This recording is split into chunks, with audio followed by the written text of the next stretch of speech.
আজকে তুলা রাশির জন্য ব্যয়বহুল, আর কর্মে আলস্য থাকতে পারে বা কর্মে বাধা আসতে পারে।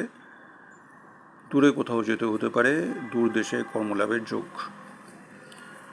হঠকারিতায় ক্ষতি।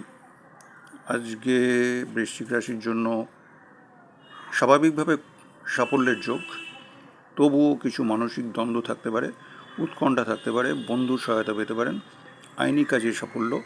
মকর রাশির জন্য নতুন যোগাযোগ বাড়বে, ব্যবসা বাণিজ্য বা কারোর সঙ্গে নতুন কোনো লেনদেন ইত্যাদি ব্যাপারে শুভ, দূরে কোথাও যেতে পারেন।